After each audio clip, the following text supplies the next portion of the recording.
నమస్తే madam. Sri Lakshmi white house Kothapeta. ఇది మన లక్ష్మీ వైట్ హౌస్లో గ్రౌండ్ ఫ్లోర్లో 29 number madam. Sri Venkateswara handlooms. ఇది మాది పోచంపల్లి ప్రత్యేకత. ఈరోజు మీకు టిల్ ఇక్కత్ సారీస్ చూపిస్తున్నాను మేడం. టిల్ ఇక్కత్లో ఈ విధంగా ఉంటుంది. మీకు పళ్ళు Pochampally tie and dyes design వచ్చి మధ్యలో జరీ బాక్సులు వస్తున్నాయి మేడం.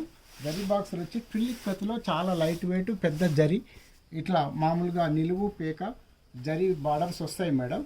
ఇందులో మళ్ళీ బ్లౌజ్ కూడా మీకు ఏం చేసామంటే పూర్తిగా పోచంపల్లి బ్లౌజ్ ఇచ్చాం మేడం. ఇందులో పూర్తిగా ఇది పాన్ పటోలా డిజైన్ పోచంపల్లి డిజైన్ ఇచ్చాము. మరి పూర్తిగా చీర మాత్రం ఈ విధంగా బాక్స్ వచ్చేసి ఇట్లా ధర్మవరం కంచి మోడల్లో నూతనంగా చేసాము మేడం. ఇవి టిల్ ikat Pochampally madam. Thank you.